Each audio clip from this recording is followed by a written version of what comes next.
4, 3, 2, 1, and there goes the deal. Okay.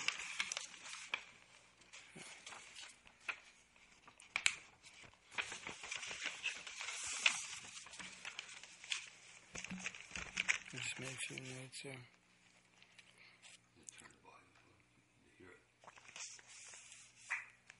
Ladies and gentlemen, this is Manny Sayles. My own composition. Give me that old New Orleans jazz. Where? It's in City Park. I think he was sitting on one of the fountains there.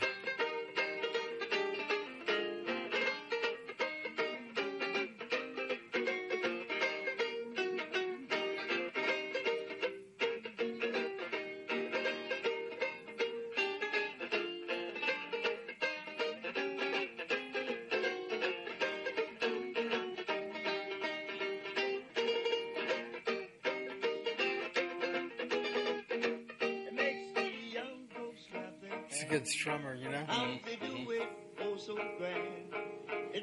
They're percussive strummer. Yeah, this is the best we could get. It's not too good, but that was it. It's the best I've ever had. What do you mean, the best? Oh, I don't know. It's just one of those slap-happy songs, you know? I was always fooling with the guitar, and when we got on Rampart Street, I started just trying to make something sound like something, and he must have sneaked up on me when he even saw me with it, you know. He said, "You like that?" I said, "Yeah, but I don't know what I'm doing." He said, "Well, look, okay, I'm going to tell you." He said, "Tomorrow I'm going to get you and Joe and Pete." He said, "I'm going to show you all 3 changes." He said, "Then the next day I'm going to see who remembers." He said, "Now you can practice 3 changes mean 3 chords. While I'm at work." So Joe and Pete fooled over, not too much, but I'd be practicing on that thing to remember what he told me, you know. So then he'd let the older brother start, you know, and he'd make a mistake, and then that second older brother play, he'd make a mistake, and then he'd come to me. I'd remember just what he said, just he taught me, see. And that's when he said, "Well, you're going to be a musician, boy." It was nice. He told it really well, you know. But when I'm on the bandstand, I'm supposed to be a musician, an entertainer, and I try to be in a pleasant mood, and try to do my best on my instrument, and try to make What was it like that shooting a preservation ball? audience or those people out there dancing, I don't know, or it's those kinda people funky, who listen to the music.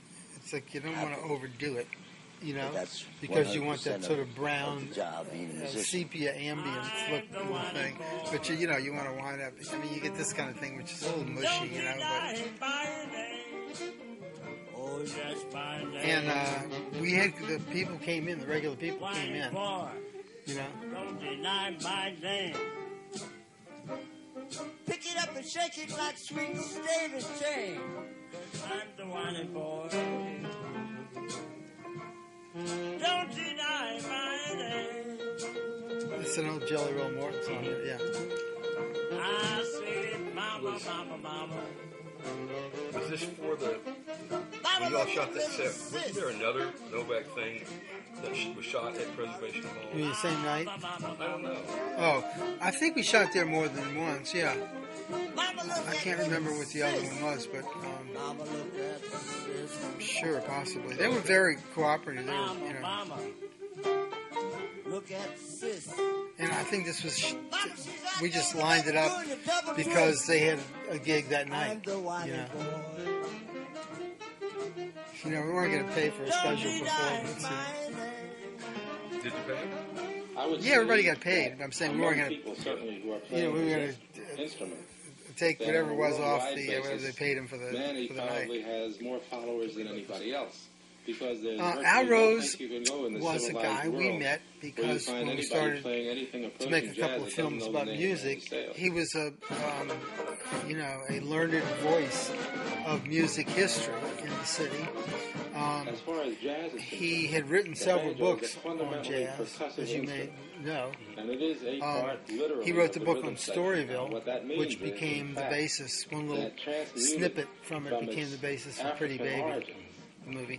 And where people sit around and clap their hands to make he wrote the book, sort of an anthology of jazz, New Orleans jazz, and it had, you know, all 321, whatever it is. He had a little bio on every player. He claimed to know everybody, and you know, and he did know a lot of people. I did a couple of films with Al, you know.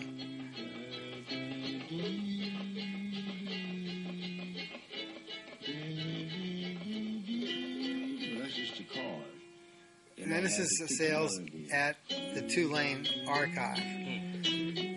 I think Dick Allen was there that day. And this was, you know, Sayles' attempt and our attempt to, I guess, to bring a little erudition into the process, asking him about, you know, how he learned music and, you know, his favorite things about it. He did this thing. I thought this is pretty cool. It's very nice, you know. I'm just demonstrating. See, that's how you do that, you see. And that's using a little book learning, a little common sense. It's like a guy playing the piano. He's got to use both hands. I could have been a carpenter if I wanted. I could have been a bricklayer if I wanted to. and if I was continued high school, Daddy told me, he said, yeah, I got to get you in the post office. He had white people to go to. And I didn't want that. You want to be nothing but a musician. I can make it short and sweet till you that. Because you made more money and you didn't work hard as a laboring guy.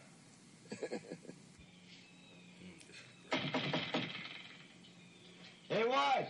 Yeah, I don't know how we found. I was trying to remember a couple of things when I talked to Kolker about how we found this guy. Maybe he told us he had been played with this band in Pensacola, and somehow we got a connection to this guy who was living here then, and he was the only living one, you know, around of that group. Pensacola.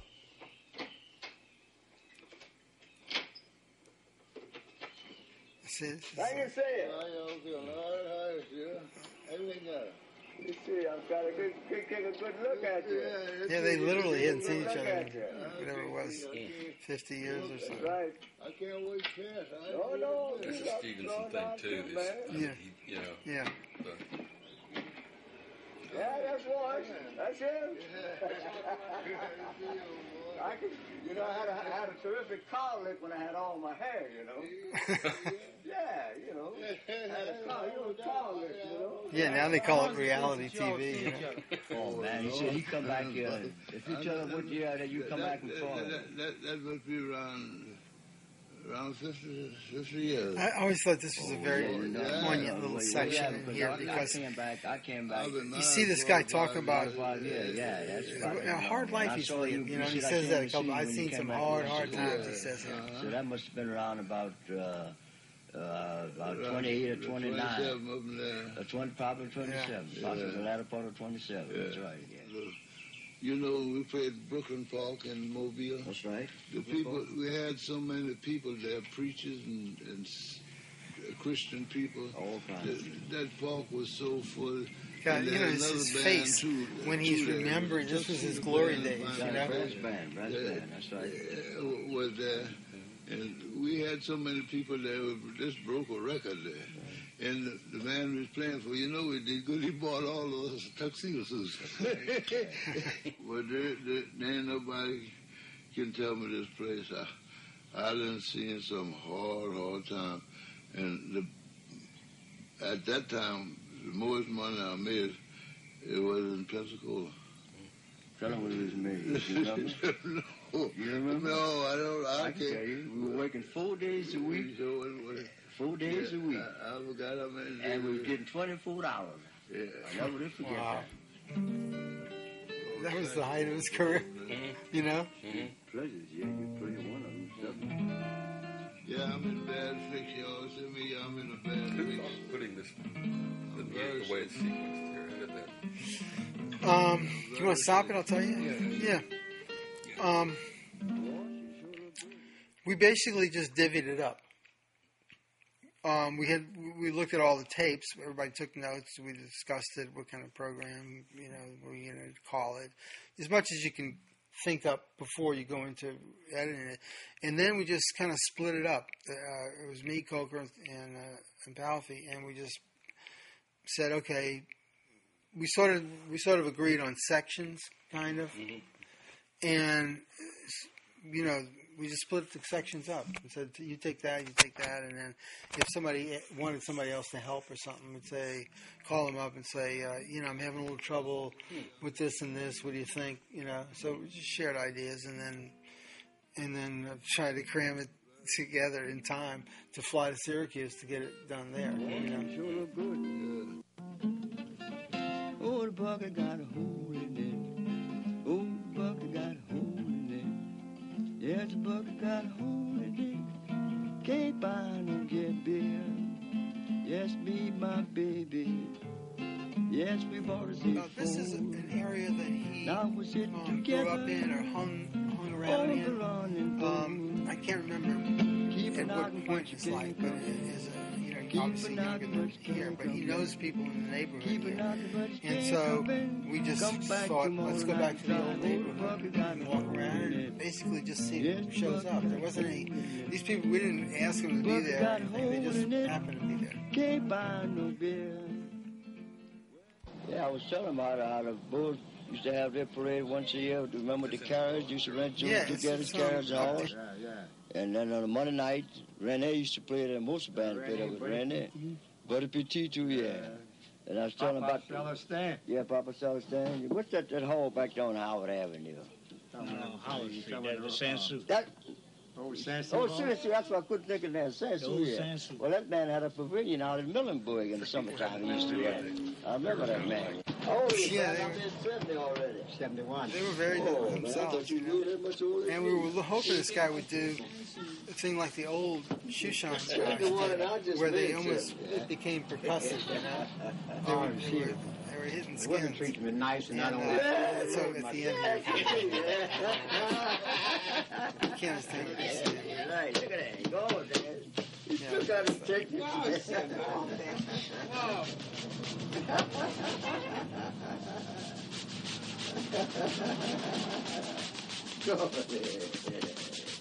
You remember Joe Bradford? Oh, yeah, man. Well, that's what he was doing there, walking about his time and show. That's where I was living with in Chicago. Let's go with the taps, the dancing.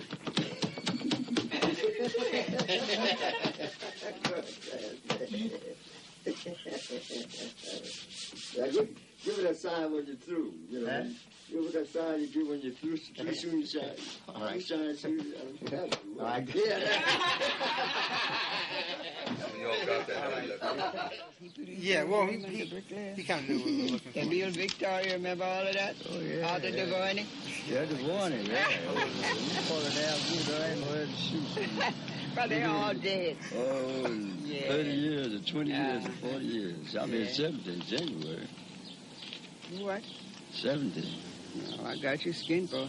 I have to tell you, you don't want your age. I'm 81 years old. Well, good. I'll be 82 in September if I live to see September. And look how good. And Mose died at 80. And he stayed 20 Get years. around like you were 16 years old. We thought about taking the shit out. We said, oh, no, man. Shit going, the shit stays in the picture. And he is Vision's Mary Sayles' husband. And this Mary Sayles is president of the Well, you have to wear a crazy Mandeville hat. Golden Age Club. So it looks like the Sayles family is really in the limelight today. I'm the president of Mandeville Center, Golden Age, and I'm also the district representative for the city of New Orleans. You also happen to be the wife of Manny Sayles. Huh? You also happen to be the wife of Manny the wife of Manny Sayles, that's right. So I do a lot following along with the jazz, go on trips, some of the trips with him and everything. Wish he could take me more often because I love to go. So one of these days maybe we can arrange it, so that big case he carries with his banjo, maybe if you make it a little bit bigger, I can get in there.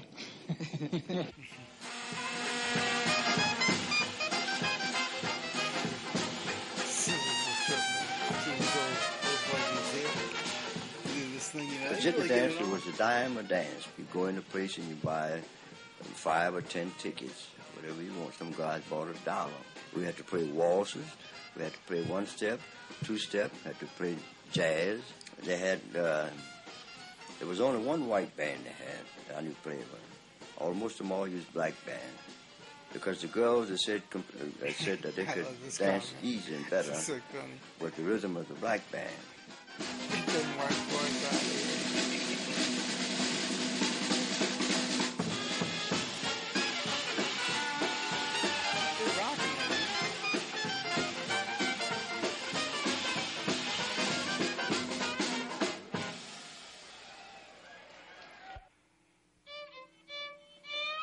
This was, strictly by accident. Everything was much better than all in Chicago at that time. I mean, and we saw had a lot of nightclubs, had a lot of jobs. They had like a dossier he got us a job, 3 pieces of violin, so you could go in and ask to look at the file. So we got a job on Howard Street in the place was named the and Ball we're looking Music. through it. So I've been playing with a guy named from New York. This place nickname was Chocolate. With a guy named Joe. So I put the two words together and said, how about calling myself the Chocolate Music Boys? And so we just started. The bass player, manager was named Melvin Banks. It was him, Manny Sayles on guitar and John Creech on violin. I don't know, we contacted him.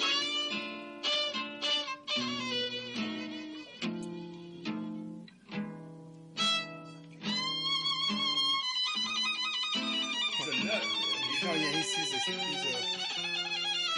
showman. Yeah.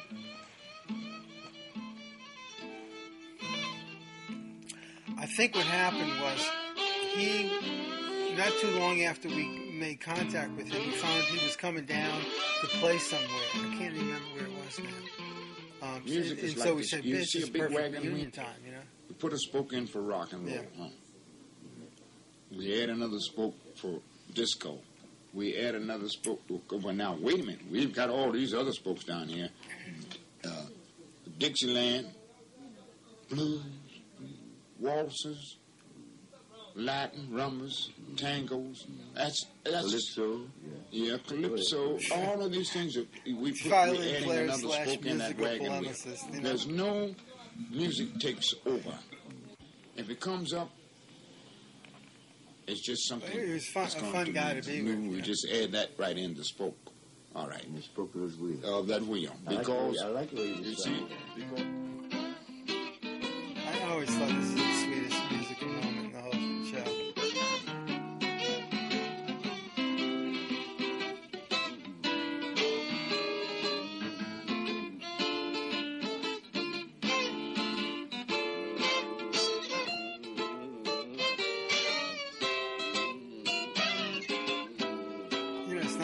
Nice big, Danny Barker, nice big fat chords.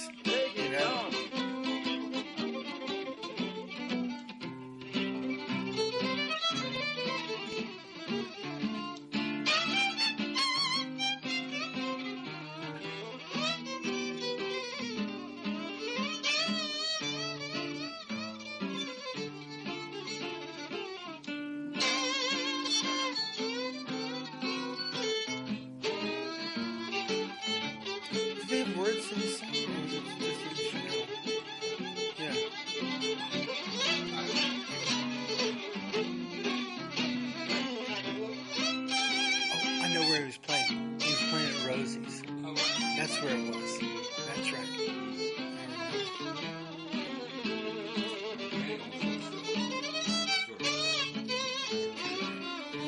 Yeah, in a way it was. Yeah.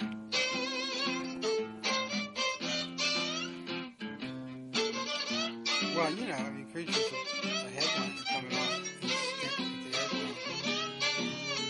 The Starship, whatever it was called at the time.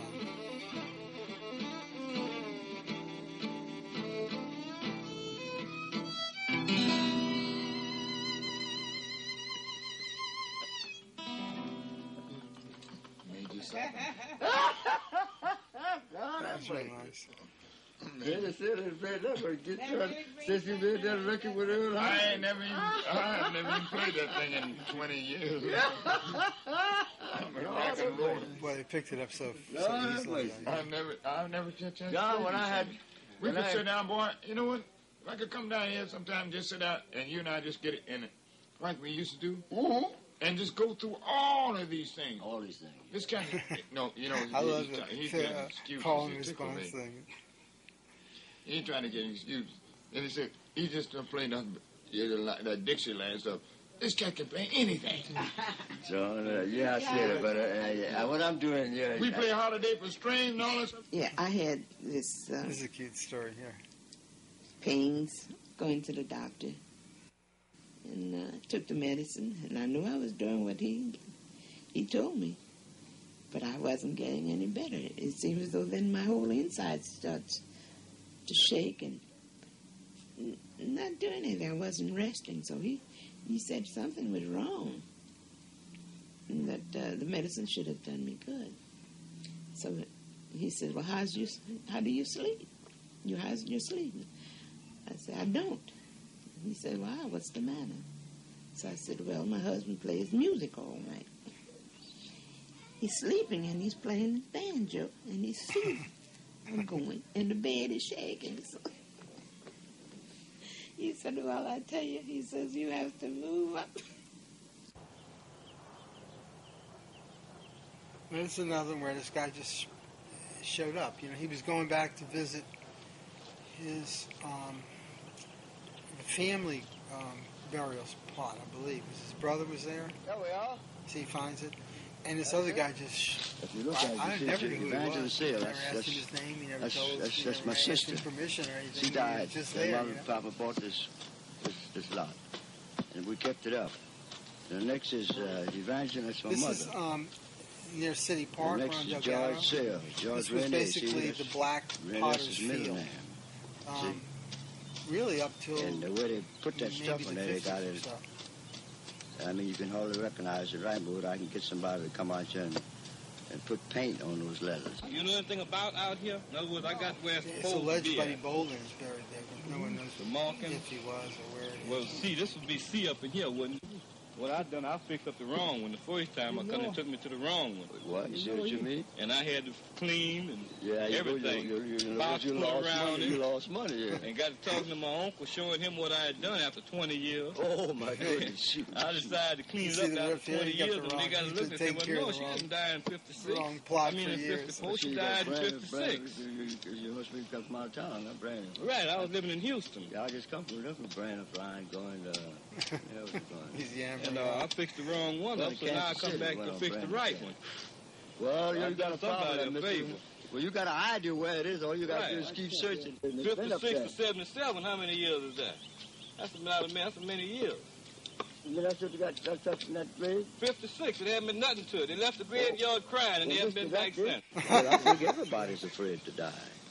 Like, it's accepted of few. Some people have a certain sickness and they're suffering so much. I heard saying that people say they ask God to take them away. Well, you're not supposed to do that according to the religion. Are you scared of what's going to happen to you after you die? Or you trust something good's going to happen, or what? Oh, well, yeah, and answering your question that way, you're afraid to go to hell. I'm afraid to go to hell, I tell you that. You think you're going to make it? Well, that's a question I don't think anybody can answer that, and I don't think so. You feel pretty good? You might say it, but I mean, you don't know. Well, I hope so. I'm trying to put him on the spot a little bit. I wish to go. So like when you say, well, that's a tough question. Well, right, what am I? Fucking, toast the wouldn't have a sin on me that would go to hell. And before I die, I'd like to have the last sacrament. Sometimes those things don't happen that way. If they put at rest on my headstone, they'd be lying, because I wouldn't be at rest with all these weeds around me. They'd be lying. They'd like, just look, at rest. How can he be at rest? He came grumbling with and all left. Weeds around him? He's just there. He's not at rest. Ain't no way he can rest.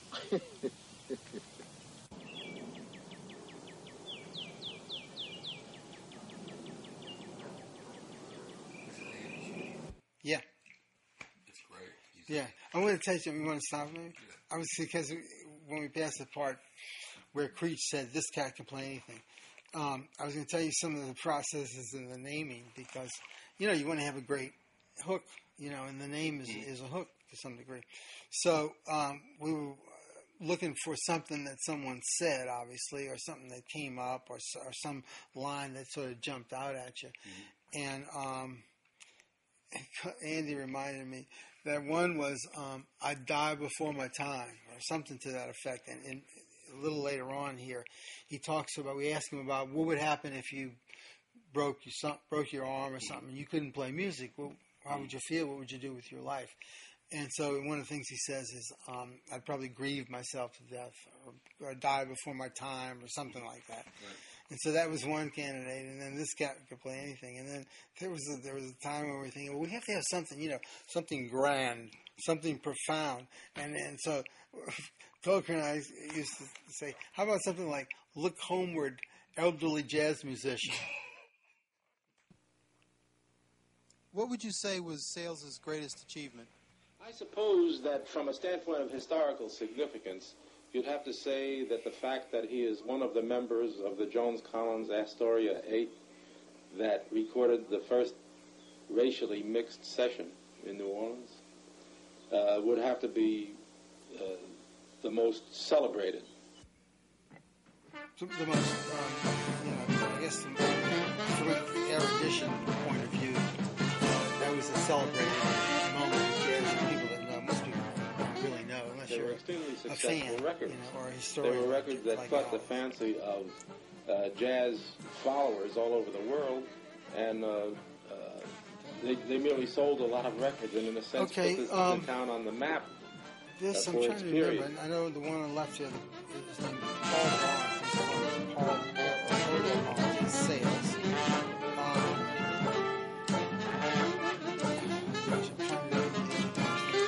Well, they had Kid Thomas, because it was his band. What if something happened to you now?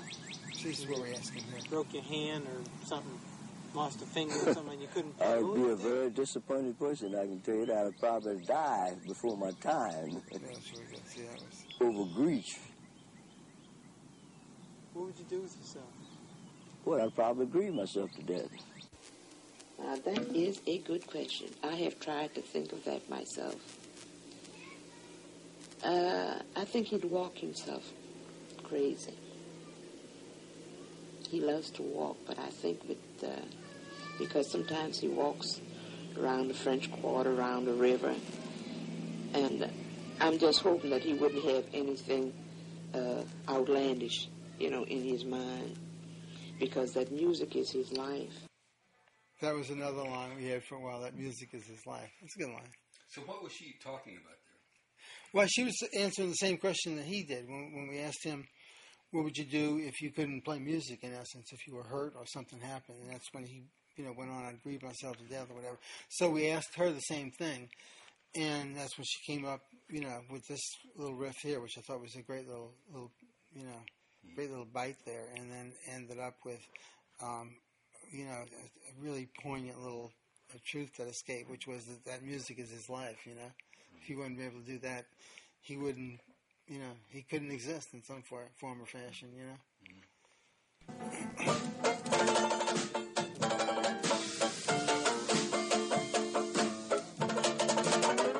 It's nice strumming in here.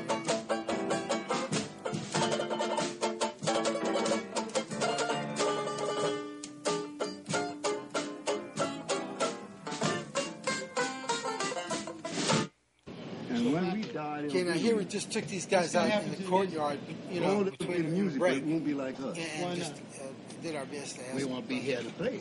There are people. We won't be the same people.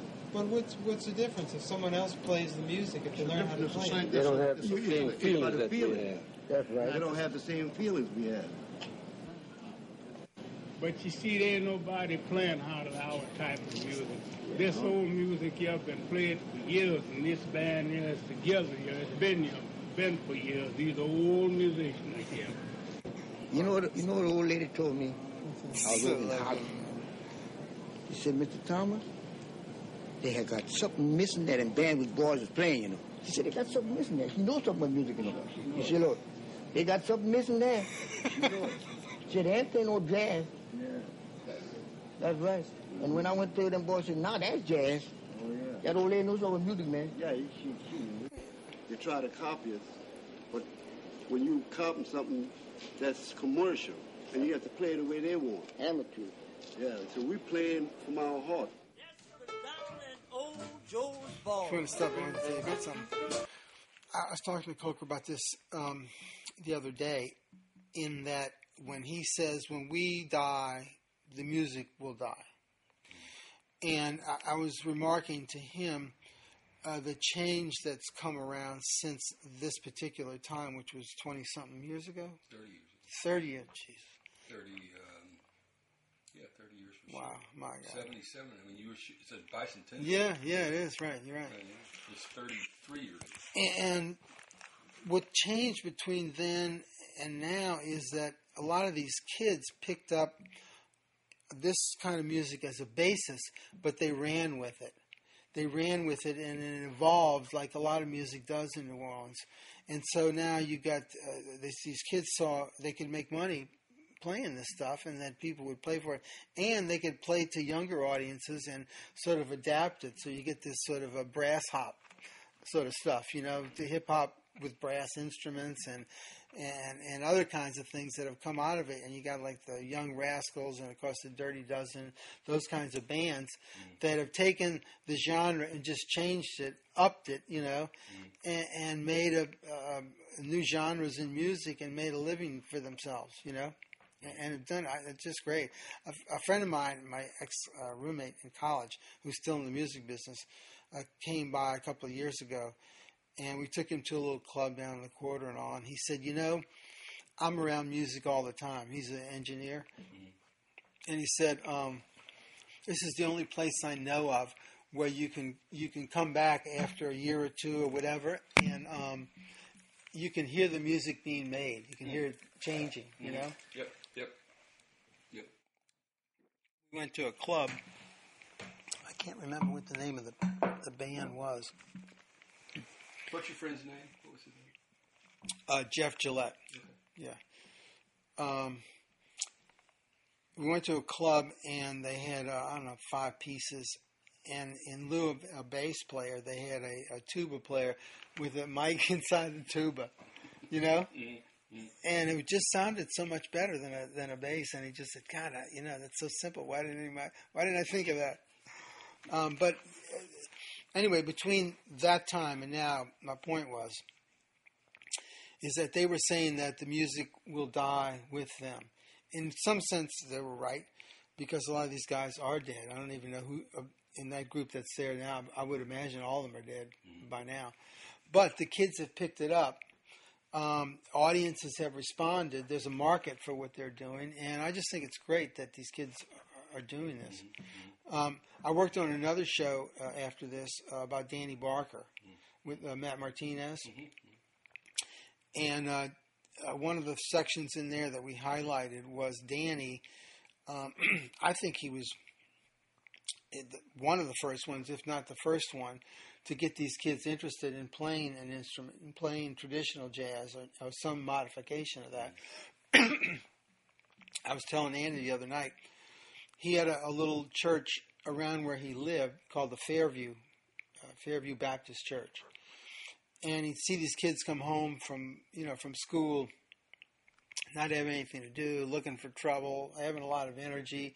And he thought, maybe I could take these kids and just form a band of some kind and have them play music. If they start to get some gigs where they're making some money, they're going to be, very interested in it. So he started with these kids, and I don't know how much musical talent or interest they had, but anyway, they started getting interested in it, and they formed a brass band, and they got gigs, and they played around, and the other kids saw them do it and thought, hey, this is pretty cool. I want to do this too.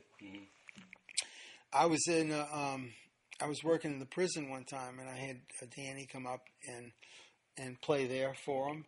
I was working in this multimedia center in Central City, and he started a band there. I was telling Andy, one of his basic premises for in teaching kids, especially these kids from this, socioeconomic group, that when you left the first lesson, you could play a song. You didn't leave the first lesson without, you didn't do any of this music theory and all. Play a song, when you leave. You go home, they take the instrument they played for mother. Mom, listen. He goes, "Whoa, man, that sounds pretty good. Mr. Barker really knows what he's doing, So anyway, Danny, I think, was one of the founders and pioneers in that. And then it caught on after that. And you have so many of these groups now that are just, I think they're fantastic. Down in old Joe's Ballroom, on the corner by the square, they were serving drinks as usual, and that usual crowd was there. Now on my left stood Big Joe Buchanan, eyes were bloodshot red. Yes, he pointed to the folks all around him, and these were the very words he said. He said, "I went down to that all the old crusties, and I saw my baby there. That was his wife. She was stretched out on a long white marble table, so sweet, so cold, yet so bad.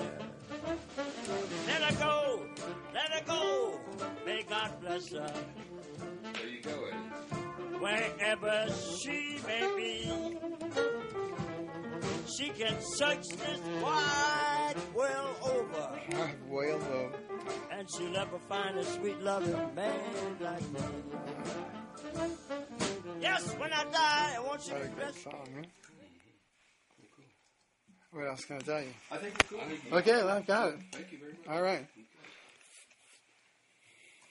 Thank you very much, Colin.